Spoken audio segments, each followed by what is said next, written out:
Olá, estamos iniciando o terceiro episódio da Rede Mais Cuidado, em especial no mês de abril, trazendo a pessoa neurodivergente e a pessoa autista em foco. Eu sou Luciene Gouveia e hoje, ao meu lado, está a profissional, a neuropsicopedagoga Lohana Kelly, que ficará conosco nos próximos 20 minutos. Antes de passar para a Lohana, irei realizar minha audiodescrição em respeito às pessoas com deficiência visual e baixa visão. Eu, Luciene, uma mulher da cor parda, estou usando um conjunto na cor marrom, né, sentada em uma cadeira cinza, cabelos escovados na altura do ombro, um brinco dourado e estou maquiada. Em um estúdio, né, onde a gente traz, na parte central do banner, a logo do Rede Mais Cuidado. Lohane, é uma alegria, né, receber você aqui hoje conosco, em um mês tão expressivo, tão significativo, para a gente poder trazer luz e visibilidade para a neurodiversidade. Seja muito bem-vinda. Agradeço o convite, né, especialmente na pessoa de Luciene, né, por estar aqui, mas antes de eu conseguir, né, a gente conseguir falar um pouquinho sobre o que é o autismo e as questões dele, o meu nome se chama Lohana, né, como Luciene passou. Eu também me enquadro dentro do quadro de pessoas, né, que apresentam o transtorno, né, só que o meu transtorno é o TDAH. Eu sou neuropsicopedagoga também, trabalho com crianças com autismo, TDAH e TOD, né, hoje são essas demandas que eu atendo. Dentro desse público, né, eu tento trabalhar com as famílias também diretamente, e hoje esse é o meu foco, né, trabalhar com a diversidade e a inclusão, essa luta, principalmente dentro do ambiente escolar, que é onde é o meu maior foco. Lohane, você, né, traz a condição, inclusive, né, você diz pra gente que você é uma pessoa, né, atípica, né, dentro da questão do TDAH. Para você, como é que foi, né, a chegada do diagnóstico? Se foi durante a infância, se foi na vida adulta? O meu diagnóstico, a aceitação veio mais na vida adulta, né, mas veio ali mais por volta da adolescência. E a infância também eu vim carregando alguns prejuízos da minha infância. Então eu cresci sendo uma criança, né, onde era vista com alguns aspectos diferentes. Então na vida adulta foi quando eu comecei a enxergar e perceber que de fato algumas dificuldades que eu tinha, algumas limitações, de fato tinham um impacto na minha vida e que eu precisava de ajuda. Então veio essa questão da descoberta e a aceitação, né, do diagnóstico após trabalhar diretamente com as famílias e as crianças e perceber o quanto as crianças hoje em dia, as famílias têm se preocupado mais e têm buscado por essa busca, né, do diagnóstico, não só de um papel, mas também de fato tratar ali as dificuldades que essas crianças apresentavam. Então, à medida com que eu fui entendendo todo esse contexto atípico, veio também um processo de aceitação para o meu diagnóstico. Então, hoje eu estou em tratamento, né, já psiquiátrico há um tempo, trato o TDAH com medicações e as terapias, e hoje eu consigo viver com qualidade de vida melhor, inclusive, justamente pela aceitação do diagnóstico e por essa busca de tentar, de fato, todos os dias, vencer ali um pouquinho, né? Eu digo que é você matar, não é um leão, não é uma manada por dia, é um leãozinho por dia, de fato. Porque quem é atípico sabe o quanto é complicado viver num mundo onde muitas vezes a gente sabe que não é bem visto, não é aceito, às vezes a sua limitação acaba sendo de fato uma dificuldade para os outros, né? Então toda essa busca veio também mediante aos atendimentos com as famílias. Então foi nesse mundo que eu fui me descobrindo e foi feito realmente, trazendo meu diagnóstico, inclusive mais atual agora.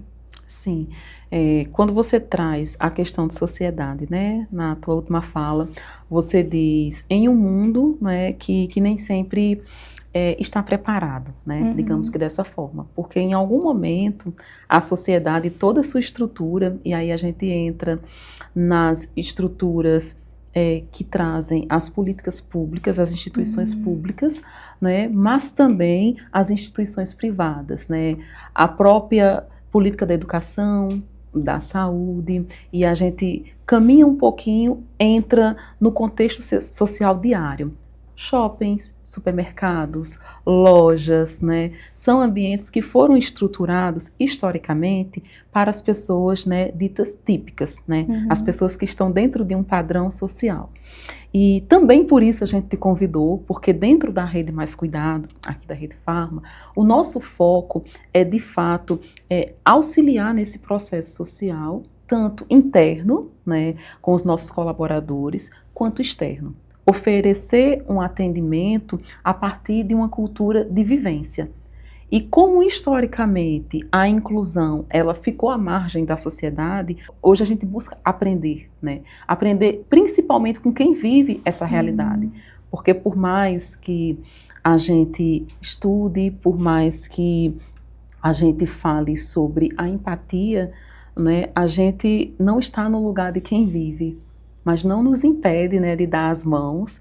Então eu gostaria que você falasse um pouquinho sobre como as instituições, né, podem de fato contribuir para a melhoria da qualidade de vida para as pessoas atípicas, não só em abril, né, mas em todos os meses.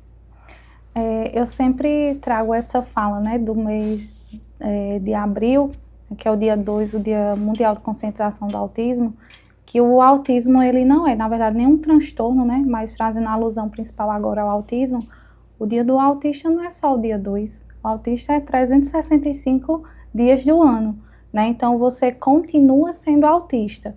A questão é que justamente as pessoas enfatizam muito a questão do exibir, isso, né, nesse mês de abril, mas pouco se fala durante o período do ano. Né, e é durante esse percurso que a gente precisa pensar em estratégias de inclusão. E eu digo que o principal ponto de partida para você incluir a pessoa que é atípica seria você compreender que, de fato, ela é diferente. Né? O diferente seria o principal ponto.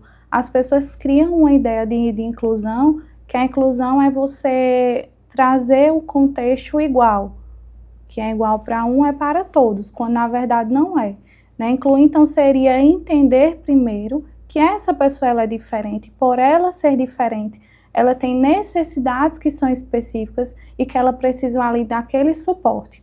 Né? Então, acho que o principal ponto de partida seria esse. Então, se as instituições já compreendessem esse primeiro ponto, que é a pessoa é diferente, a pessoa com autismo, a pessoa com TDAH, a pessoa com a síndrome de Down, é diferente, e aceitá-la como exatamente ela é, a gente já teria um ponto de partida aí para muitas mudanças.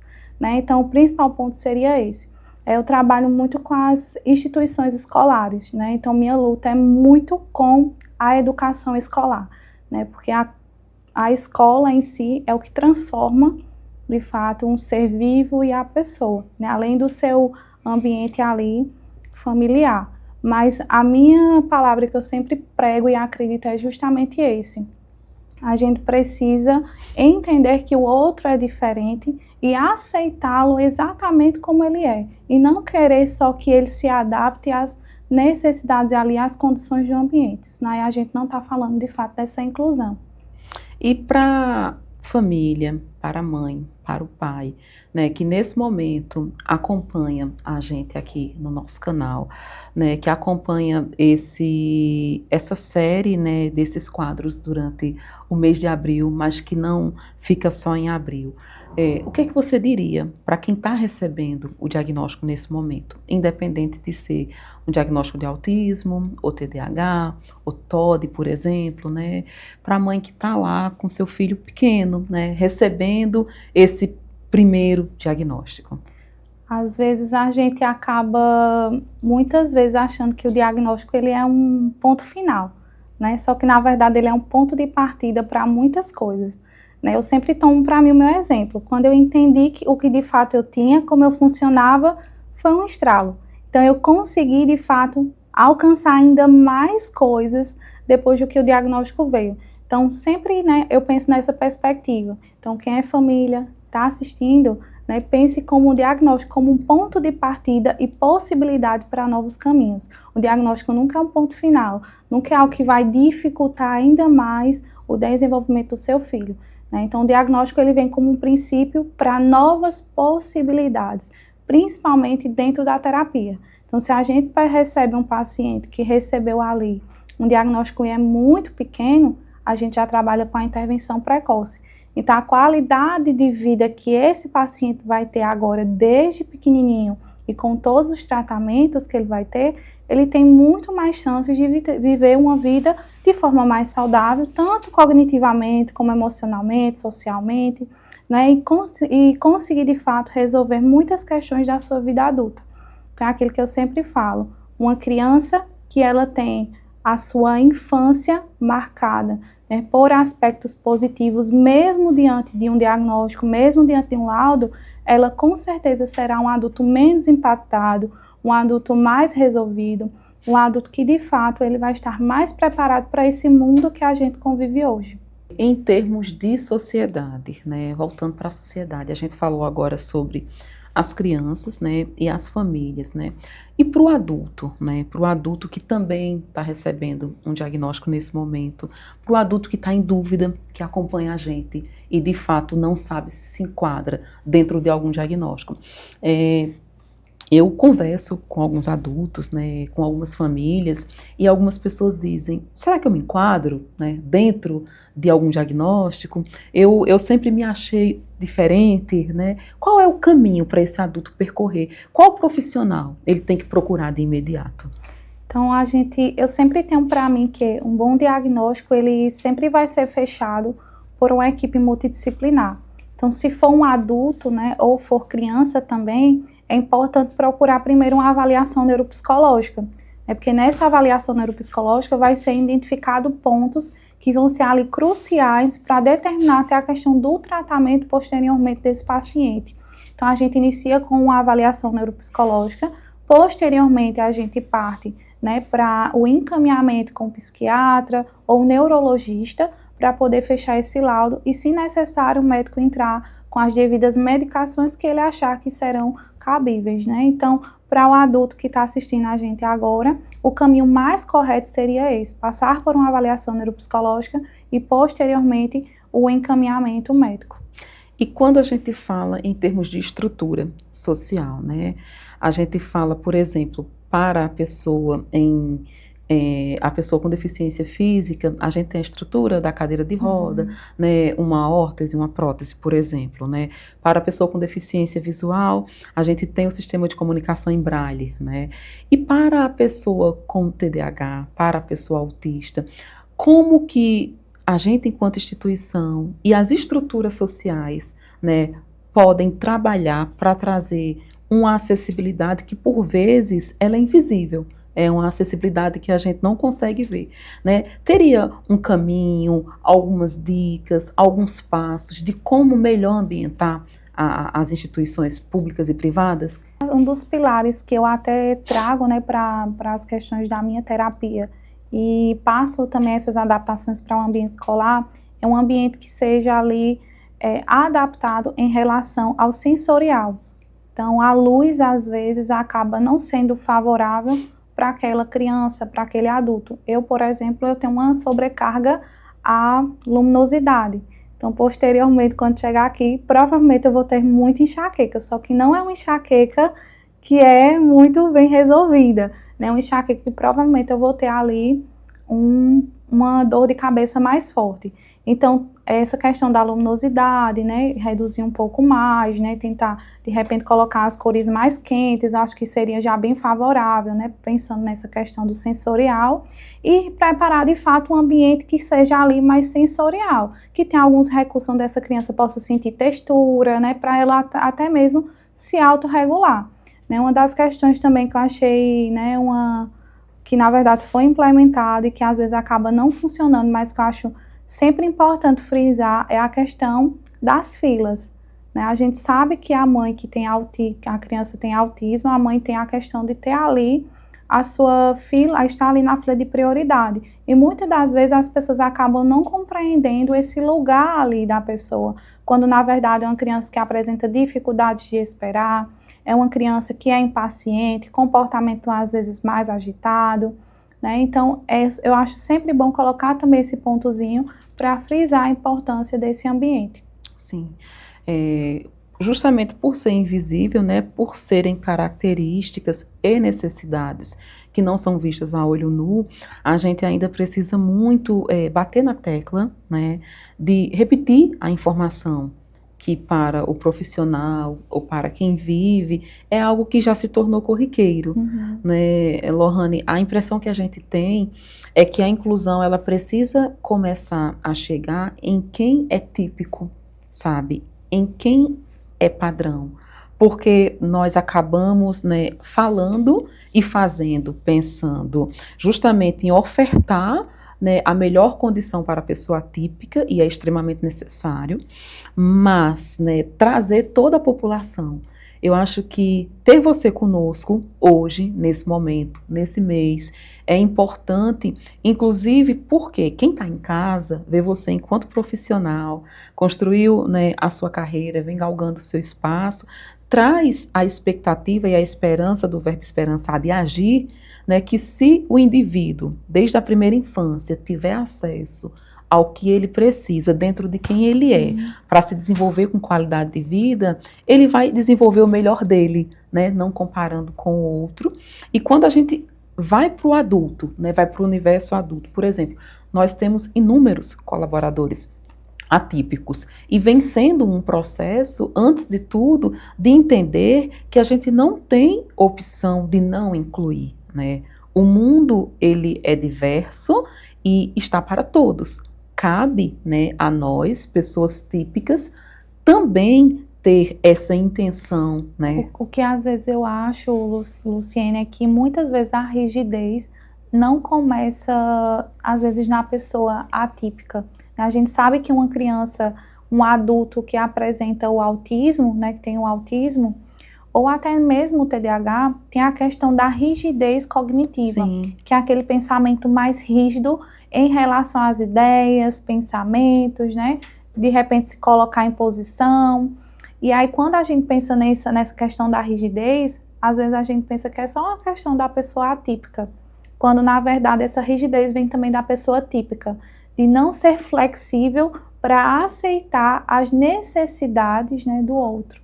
Então, acho que viver em sociedade seria isso. A partir do momento que você tolera as necessidades do outro, você se coloca em posição, não digo se colocar em lugar do outro, mas se colocar em posição para entender as necessidades do outro. E aí eu acredito que essa rigidez muitas vezes vem também da pessoa típica. Sim.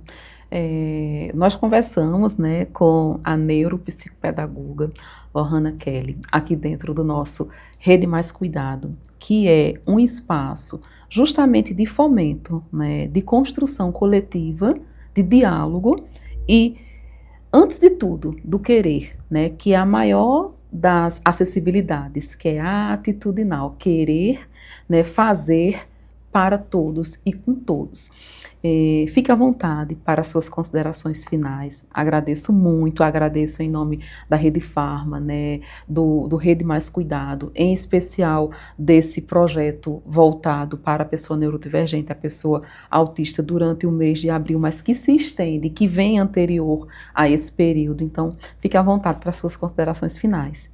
Agradeço mais uma vez, né, o convite, tanto à pessoa de Luciene, em nome da Rede Pharma também, por estar aqui. Né, acredito que esse momento, né, foi um momento que talvez fosse muito aguardado por muitas pessoas há décadas atrás, né, até mesmo porque hoje a sociedade ela tem se evoluído, né, e tem trazido mais a questão de colocar justamente a pessoa com deficiência em local de sociedade, de fato. Então eu agradeço, né, e fico à disposição também de vocês. Nós que agradecemos, né? E a gente se despede do terceiro episódio dentro do mês de abril do Rede Mais Cuidado, trazendo a pessoa neurodivergente e autista em foco, agradecendo a tua audiência, a tua participação e reafirmando, né, o compromisso da Rede Mais Cuidado com a diversidade, com a inclusão e com esse processo de construção coletiva. Até o próximo episódio.